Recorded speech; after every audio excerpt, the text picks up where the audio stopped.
Bonjour à tous et bienvenue dans cette nouvelle vidéo. Je m'appelle Manu et j'ai créé une boutique en ligne d'huiles essentielles et de produits naturels qui s'appelle Oilimi. Pour vous sensibiliser à l'impact environnemental des emballages de vos cosmétiques, j'ai décidé de lancer une série de vidéos sur les déchets et aujourd'hui on va parler du verre.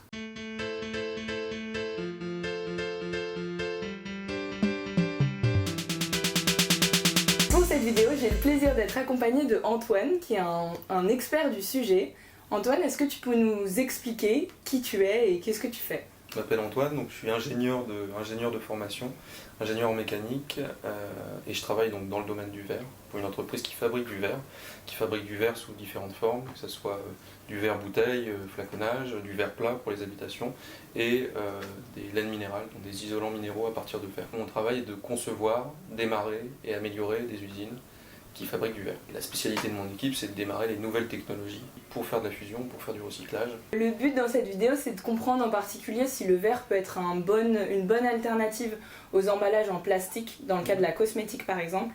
Donc on s'intéresse plutôt au verre pour les bocaux, les pots, les bouteilles et tout ça. Déjà pour commencer, est-ce que tu peux nous expliquer comment on fabrique du verre? On va aller prendre des matières premières qu'on va trouver dans le sol, voilà, généralement. Des matières premières minérales, donc du sable, du basalte, différentes matières premières qu'on va récupérer, qu'on va concasser pour avoir une granuliométrie assez fine, parce que plus c'est fin, plus c'est facile à fondre. Et ensuite on va mettre ces matières premières là dans des fours verriers qui vont faire monter en température ces matières qu'on aura préalablement donc broyées et mélangées pour avoir un certain mélange, pour avoir une chimie à la fin, c'est ce qu'on cherche une chimie dans le verre. Donc on va sélectionner ces matières premières pour leur chimie. Et ensuite, on va les faire rentrer dans des fours qui vont fondre. Et il y a différents types de fours, enfin, ça ressemble à quoi concrètement un four à verre? Le type principal qu'on va rencontrer pour le flaconnage ou pour le verre de fenêtre, le verre plat, ce que j'appelle le verre plat, c'est des fours qui utilisent comme combustible premier du gaz. Donc en fait, on va avoir une enceinte qui est généralement en matériaux réfractaires. Donc c'est des matériaux qui résistent à très haute température, d'accord, à la corrosion, pour avoir un four qui tient dans le temps. Et on va avoir au-dessus de ce contenant des brûleurs qui utilisent du gaz plus de l'air ou du gaz plus de l'oxygène et qui vont créer des flammes à la surface du verre pour le chauffer. Et tout cet environnement va être très chaud. On est à au-dessus de 1000 degrés, entre 1000 et 1600 degrés, même plus pour certains verres. Et du coup, ces fours qu'on démarre, on rentre les matières premières, ça fond au fur et à mesure, et ensuite ça sort. Et ensuite, on va pouvoir traiter ce verre, le former pour en faire ce qu'on veut. Et un des points qui est important par rapport à la problématique dont on discute, c'est que un four verrier, quand on le démarre, on le garde chaud pendant toute la durée de sa vie, qui est une quinzaine d'années. Et on n'arrête jamais la production. Parce que si on baisse la température des fours verriers, on endommage les matériaux réfractaires, on endommage le four. Donc toi, tu lances une usine, mettons, tu lances un four, on le chauffe, et pendant 15 ans, il s'arrête jamais. Alors, c'est le cas du verre plat, c'est le cas des fours pour faire du flaconnage, des bouteilles. Moi en fait, ma spécialité est de travailler sur des technos qu'on peut démarrer et arrêter très rapidement, et qui n'utilisent pas du coup de matériaux réfractaires. Donc après, on a fondu ce verre et pour obtenir vraiment un bocal ou une bouteille, dans les grandes lignes, ça marche comment? Alors on chauffe ce verre, on l'amène à la température qu'on veut pour avoir une certaine plasticité, pour faire des flacons par exemple. On va le découper, on va faire des boules de verre qui sont encore chaudes, aux alentours de 1000 degrés, pas loin de 1000 degrés. Et ensuite, on va les passer dans des moules. Donc ça va tomber dans des moules et on va souffler à l'intérieur du verre pour que le verre vienne gonfler comme un ballon et se coller à la surface du moule. Et ensuite, le moule va s'ouvrir. C'est pas plus compliqué que ça. Ok, ouais, ça a l'air simple quand tu le dis. Et pour avoir du verre coloré, à quel moment ça se passe? À quel moment on met des colorants? Alors, on le met directement dans les matières premières. Parce qu'en fait, la coloration vient de la présence plus ou moins forte d'un oxyde ou d'un autre. Et donc, en fait, on va rajouter des oxydes particuliers pour avoir la coloration qu'on veut. Ok, donc c'est un peu comme quand je fais mon henné maison, tu fais ta petite mixture avec tous tes mélanges et pour obtenir le truc que tu veux à la fin. C'est ça, c'est comme une recette. Ok. Il faut utiliser les bons mélanges. Ok. Alors tu me disais qu'on utilise des matières premières minérales qu'on trouve dans le sol pour faire le verre. Comment elles sont sourcées par exemple au niveau de l'usine qui va fondre le verre? Comment ils obtiennent, où est-ce qu'ils trouvent ces matières? Alors c'est des géologues qui cherchent sur des cartes géologiques en fonction des gisements qu'on va avoir. Ils vont chercher une chimie encore. Parce que, le bon ingrédient de la recette. Voilà, et donc ils vont à travers ça chercher donc, des gisements sur les cartes géologiques. Et ensuite, on va venir sonder, on va prendre des échantillons, faire des analyses chimiques, des analyses minéralogiques, pour regarder ce qu'il y a vraiment dans ce verre-là. Et ensuite, soit la carrière va être exploitée par directement le verrier, soit par un intermédiaire. Et on va chercher la carrière la plus près de l'usine possible, pour que les coûts de transport soient les plus faibles possibles. Parce que tu me disais, c'est ça, que en fait, les matières en elles-mêmes, elles coûtent pas très cher. Non. Ce qui va coûter, c'est plutôt le transport. Ouais. Donc, et en coût financier, et en coût en émissions de gaz à effet de serre. Exact. Ouais. Et donc ces carrières et ces matières premières, est-ce qu'elles sont... Enfin, on dit souvent que le verre c'est fait à partir du sable. En gros, on en a plein, donc c'est une ressource durable.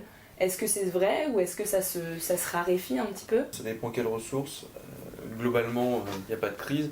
On utilise du sable parce que c'est de la silice quasiment pure. Cet oxyde, on peut le trouver ailleurs. Donc déjà, il y aura toujours moyen de remplacer des matières premières par d'autres matières premières, faire de la substitution. Mais il y a quelques matières premières qui coûtent très cher et qui commencent un peu à se raréfier. C'est le cas par exemple de bauxite, qui est un porteur d'alumine. Il y a des usines européennes qui font venir ça de Chine, qui font venir ça d'Afrique. Voilà, parce que les mines sont rares. Et pour le coup, c'est une des matières premières qui est un peu sous tension. Ok, et ça fait partie des ingrédients dont on peut avoir besoin pour la recette du verre. Exact. Alors parlons un petit peu recyclage maintenant. On dit souvent que le verre est recyclable à l'infini et à 100%. J'aimerais comprendre si c'est vrai et si le verre est vraiment recyclé à 100%. Donc est-ce que déjà tu pourrais nous expliquer dans les grandes lignes comment on recycle du verre? On va récupérer les bouteilles, le verre plat, voilà. On va le concasser, le broyer, et ensuite on va le réintégrer directement dans un four, comme une matière première classique. Donc c'est vraiment très simple, c'est juste le verre broyé. Très simple. Les problématiques sont les suivantes, c'est que quand on va récupérer du verre dont on ne sait pas d'où il vient, on ne sait pas quelle chimie il a. Donc une des difficultés, c'est de contrôler et de maîtriser la chimie. Un autre problématique, c'est qu'on peut avoir des pollutions dans ce calcin. Par exemple, si on a des céramiques qui se glissent dans le verre, on ne va pas réussir à le fondre dans le four, et ça va laisser des inclusions, des infondus, comme des cailloux dans une bouteille ou dans du verre de fenêtre. Et du coup, c'est inutilisable et c'est poubelle, quoi. C'est ça. Et il y a des systèmes de tri qui existent. Et tu me disais par exemple sur le verre ménager qu'on peut avoir ce cas-là si des personnes jettent dans les poubelles de verre des assiettes et au tri on va retrouver cette céramique qui va en fait créer des déchets. Exact. Okay. C'est ça. Donc ne mettez pas vos assiettes dans les poubelles en verre. Il y a ça et puis il y a les organiques. Alors il faut savoir que le verre avant d'être recyclé il est lavé pour enlever les organiques qu'on peut avoir et qui pourraient endommager les fours. Ok. Et par exemple, tout ce qui est les bouteilles d'huile, c'est des choses qui peuvent laisser des résidus et abîmer les fours. Oui. C'est vraiment une question de collecte, de tri, de nettoyage, parce qu'après, une fois que tu as ta matière première qui est propre, ça se recycle bien, quoi. Oui. Vous, comment vous faites, par exemple, si toi tu veux produire du verre, comment tu fais l'arbitrage de te dire je vais aller prendre du calcin, donc ce verre broyé et recyclé, ou des matières premières neuves? Alors il y a une question de coût. Clairement, c'est le coût qui va orienter ça. Le calcin a un vrai intérêt dans le sens où quand on va refondre du verre qui a déjà été fondu, ça permet de consommer moins d'énergie. Donc ça, c'est un vrai gain. Aussi, il va y avoir un impact dans les températures dans les fours. Ça va les abaisser un petit peu et ça va prolonger la durée de vie des fours. Okay. C'est des équipements qui coûtent très très cher. Okay. Donc ça, c'est un vrai argument à prendre en compte dans le choix calcin versus matière première globalement. On passe par des intermédiaires sur lesquels on a des spécifications, on leur demande une chimie, on leur demande une certaine granulométrie, on ne demande pas de pollution de tel type, de tel type, de tel type, et eux ils font le tri. Ils récupèrent, ils font le tri. Je ne sais pas vraiment comment ça fonctionne. Le recyclage le plus facile, celui qui est fait en particulier des gens qui font des isolants, c'est le recyclage en interne. On a des déchets en interne, c'est nos produits, c'est nos chimies. Okay. Donc là, voilà. Et on développe, ça se développe de plus en plus, même des lignes de production qui fonctionnent à partir que de déchets internes. Ok. Ça, c'est un vrai truc. Alors, tu me disais que parfois, quand on a des polluants, on a du verre de moins bonne qualité. Ouais. C'est quoi, par exemple, dans le marché du verre, est-ce que les bouteilles, les bocaux, c'est du verre de bonne qualité? Et c'est quoi du verre de mauvaise qualité, en fait? Les critères qualité pour le verre, c'est ce côté transparent, d'accord, Donc ça aide qu'il n'y ait pas de bulle par exemple, qu'il n'y ait pas de défaut à l'intérieur, qu'il n'y ait pas d'inclusion. Surtout ça. Des petits grains quoi. C'est ça, c'est pour ça on fait ce qu'on appelle un affinage par exemple, où on garde le verre chaud pendant très longtemps pour s'assurer que toutes les bulles sont parties. Ça c'est un coût énergétique. Hein. Il y a tous les critères aussi de résistance mécanique. Donc moi je sais pas, mes bouteilles d'huile essentielle ou même des bouteilles de vin ou des trucs comme ça, en fait on voit que c'est transparent, lisse, etc. Donc c'est du verre de super qualité. Oui, mais de toute façon il y a... On le voit jamais sur le marché. Le marché n'accepte pas. Est-ce que ça pose un problème par exemple? Est-ce que ça veut dire qu'on risque d'avoir des résidus, que le verre sera moins inerte pour vraiment l'utiliser, ce verre de mauvaise qualité? C'est quoi le problème de ce verre là en fait? À part qu'il n'est pas transparent. D'un point de vue de la santé, voilà, je sais pas. Ça je sais pas, ça reste un verre qui est amorphe. Dans le cas d'un contenant, il va rien transférer, le verre va rien transférer au liquide. Mais voilà, par contre ce que ça va changer, donc c'est l'esthétisme. Voilà, et la mécanique. Par exemple, si tu as une bouteille avec plein de bulles d'air dedans, il y a des chances, elle va normalement être moins résistante qu'une bouteille pleine. Quoi. Donc il y a ce problème de résistance, en gros ça risque de casser, et il y a aussi le fait que juste en fait on est habitué à avoir du verre parfait et que le marché ne prend que le verre parfait. Quoi. C'est ça. Alors j'ai une dernière question pour toi. En France, on recycle 86,5% du verre ménager, donc tout ce qui est bocaux, bouteilles que nous, en tant que consommateurs, on trie dans nos poubelles. Donc ça fait quand même 13,5% qui ne sont pas recyclés. Qu'est-ce qu'on fait de ce verre-là? Comment on s'en débarrasse? Est-ce qu'on l'incinère comme le plastique? Qu'est-ce qu'on peut en faire? On ne peut pas l'incinérer. Ok, je peux pas le faire disparaître quoi. Non, globalement non, et donc ça veut dire qu'il doit être enfoui, ou... je pense qu'il doit être enfoui. Ouais, on sait pas trop quoi. Voilà, par contre ça va pas polluer les sols, parce que c'est minéral, globalement C'est juste du stockage entre guillemets. Ouais, c'est ça. On sait pas trop, mais a priori la seule chose qu'on peut faire avec c'est l'enfouir, mais c'est pas quelque chose comme les plastiques où il y a un vrai risque de migration ou quoi, parce que c'est des matériaux inertes. Exact. Bon bah merci beaucoup. Ouais. Je vous reprends toute seule de chez moi pour terminer cette vidéo et pour revenir sur la question que j'ai abordée en intro, à savoir est-ce que les emballages en verre sont une alternative viable aux emballages en plastique? Aujourd'hui, c'est généralement admis que si tu achètes tes cosmétiques ou autres dans des emballages en verre, en gros, t'es écolo. C'est un stéréotype, je pense, qui vaut la peine d'être creusé pour aller un petit peu plus loin.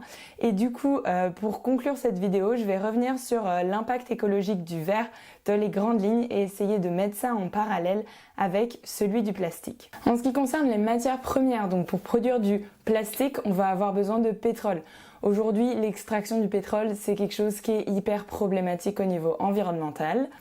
Pour produire du verre, on va avoir besoin de matières premières minérales qu'on va chercher dans des carrières, dans des gisements. Ça peut être du sable, ça peut être autre chose.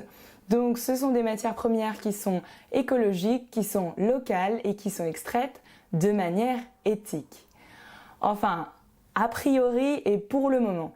Disons que le jour où on va arriver à une raréfaction de tout ça, on verra quand le verre aura vraiment pris son envol et que le plastique aura disparu. On verra si certaines de ces matières premières sont devenues rares et chères. Comment se passent les conditions d'extraction? En ce qui concerne le coût écologique à la fabrication, donc quand on fait du plastique, alors ça je suis allée en détail là-dessus dans la dernière vidéo sur le plastique, mais en gros on aura besoin de distiller le pétrole et d'utiliser des catalyseurs. Donc c'est des choses qui vont consommer beaucoup d'énergie, beaucoup d'eau. Pour le verre, on va mettre les matières premières dans des fours chauffés à 1000 degrés qui ne s'arrêtent pas pendant 15 ans. Donc je pense qu'on pourrait faire les calculs et voir lequel a un coût environnemental le plus cher à la production. Ce qui est sûr, c'est que pour les deux, dans les deux cas, pour faire ces matières-là, le coût est énorme. En termes de transport, alors sur le plastique, il y a des gros problèmes liés au transport du plastique, mais c'est plus à cause de la gestion un petit peu, complètement absurde qu'on en fait. Donc ça aussi, j'en parle dans la vidéo d'avant. Mais le plastique, c'est quand même une matière qui est très résistante et très légère. Le verre, lui, il est beaucoup plus lourd et aussi il est beaucoup plus fragile. Donc il y a des risques de casse et de perte si on le transporte. Et le fait qu'il soit lourd, ça augmente en fait le coût en émissions de CO2 du véhicule qui va le transporter. En termes de recyclage, encore une fois, j'en parlais dans la vidéo précédente, le plastique est très peu recyclé et recyclé très peu de fois. En ce qui concerne le verre, on le recycle beaucoup plus, donc on est à 86% versus 26% pour le plastique. Et le fait d'utiliser du verre recyclé, ça fait des économies de matières premières, ça fait des économies d'énergie quand on produit du verre à partir de ce calcin, ce verre recyclé, et ça permet également d'augmenter la durée de vie des fours, donc c'est vraiment tout bénef. En ce qui concerne le tri, alors que ce soit le verre ou le plastique, c'est pareil, il faut collecter, transporter, faire le tri entre les différentes typologies de matières, faire du nettoyage. En ce qui concerne le verre, il va falloir aussi décoller les étiquettes, donc potentiellement ce sont des colles assez fortes qui sont utilisées et pour ça on va devoir utiliser des produits efficaces. Et je ne sais pas exactement ce qu'on utilise, mais j'imagine que ce n'est pas du vinaigre blanc et du bicarbonate de soude. Et enfin, en ce qui concerne les déchets restants, donc que ce soit du verre ou du plastique, ce qui n'a pas été recyclé, on dit que le verre est recyclable à 100%, mais il faut quand même se rappeler qu'il n'y a que 86% du verre qui est recyclé, donc il y a une partie du verre qui n'est pas recyclé. En ce qui concerne les déchets restants, donc ce qui n'a pas pu être recyclé. Alors au niveau du plastique, qu'est-ce qu'on va en faire? Soit on va faire de la valorisation énergétique, soit on va le brûler pour aller réchauffer l'atmosphère, parce que c'est vrai qu'on se les caille un petit peu en ce moment. Soit on va aller l'enfouir dans le sol, avec un risque de migration des particules qui sont dans le plastique vers le sol et du sol vers nos fruits et légumes. Ou encore, on a une dernière solution qui s'offre à nous, c'est de créer un 6e continent de plastique. En ce qui concerne le verre, c'est beaucoup plus simple, il n'y a pas 10 000 solutions. La seule chose qu'on peut faire, c'est l'enfouir parce qu'on ne peut pas le brûler. Le verre et du coup le calcin sont des matériaux qui sont inertes, donc qui ne risquent pas a priori de faire de migration comme on en a dans le plastique qui est enfoui dans les sols. Mais c'est quand même 13,5% du verre annuellement qui n'est pas recyclé. Donc en 2018, ça représente quand même 300 000 tonnes. Au pire, on peut se dire que c'est juste une perte de place de stocker ces 300 000 tonnes annuelles de verre non recyclés. Mais il faut se rappeler que ça a beau être des matériaux d'origine minérale, ils ont été transformés, ils ont été mélangés et chauffés à plus de 1000 degrés. Et c'est devenu en fait donc ce calcin, une matière minérale certes inerte, mais qui n'est pas quelque chose qu'on trouve dans la nature normalement. Donc on a pris des choses qui sont naturellement présentes, on les a transformées, on en a obtenu autre chose qu'on stocke. Donc l'impact environnemental de ça, c'est pas clair du tout. En conclusion, je pense qu'on peut qualifier le verre de moindre mal, très certainement. Il y a plein d'inconvénients du plastique que le verre n'a pas. Mais si on continue de consommer autant et de consommer autant d'emballages et que simplement on remplace le plastique qu'on consomme par du verre, et même si on continue de recycler le verre au taux auquel on le recycle aujourd'hui, je pense que nous allons avoir de gros problèmes au niveau écologique. Je vous propose donc quelques solutions pour vous aider à réduire vos déchets en verre sur tout ce qui concerne la cosmétique. Tout d'abord, réutiliser. Les bocaux en verre que vous avez achetés, ils ont coûté cher environnementalement, ils ont coûté cher dans votre portefeuille et ils sont de super bonne qualité. Gardez-les, nettoyez-les, réutilisez. Il y a plein d'entreprises qui mettent en place des choses pour vous aider à faire ça, que ce soit le vrac, donc vous pouvez venir avec vos contenants et les remplir sur place en magasin, que ce soit la consigne. Donc si vous achetez un produit dans un emballage auprès d'une entreprise, vous allez pouvoir ramener ce même emballage à la même entreprise et elle va le remettre dans le circuit. Et il y a aussi des entreprises qui font de la récupération ou de l'upcycling, donc là qui vont récupérer des emballages qui ne sont pas forcément les leurs et les réutiliser d'une autre manière. Chez Oilimi, on veut faire quelque chose qui est entre la consigne et la récupération. Donc mon but, c'est qu'en fait tous les flacons qui sont vendus via Oilimi, on les récupère une fois qu'ils soient vides, mais qu'on puisse aussi récupérer les flacons des autres marques que vous avez et que vous ne savez pas comment jeter. Donc ce sont des choses qui vont être mises en place petit à petit. Si ça vous intéresse et que vous avez envie de rendre vos flacons d'huile essentielle, les meilleurs moyens d'être informé de ce qu'on va mettre en place chez Oilimi, c'est de soit suivre sur Instagram, soit vous inscrire à la newsletter. Et dernier conseil, ça va être d'acheter dans des grands formats. Sur les contenants en verre, par exemple, vous voyez bien que si vous divisez la contenance par deux, vous divisez pas du tout la quantité d'emballage de verre par deux. Donc plus vous allez acheter des grands formats, plus vous allez en fait minimiser la quantité d'emballage que vous utilisez par rapport à la quantité de produits que vous achetez. Je ne sais pas si je suis claire. Je mets un petit bémol sur cette remarque. Ça, c'est tout à fait vrai à partir du moment où vous avez trouvé une routine, où vous savez vraiment ce que vous utilisez. Le fait de vouloir réduire sa quantité d'emballage, c'est pas une raison pour gaspiller. Notamment au niveau des huiles essentielles par exemple. Ça sert à rien d'aller acheter les 15 ml d'huile essentielle la première fois que vous achetez cette huile essentielle là et quand vous savez pas du tout la consommation que vous allez en faire. Donc je vous recommande d'aller vers des petits formats la première fois quand vous savez pas encore quel usage vous allez faire du produit et après quand vous savez ce que vous utilisez, à quelle fréquence, en quelle quantité, d'aller chercher les plus grands formats possibles. Merci beaucoup d'avoir regardé cette vidéo jusqu'au bout, j'espère vraiment qu'elle vous a plu, qu'elle vous a appris des choses et qu'elle va vous permettre d'évoluer dans votre façon de consommer la cosmétique. Je vous dis à bientôt pour une prochaine vidéo.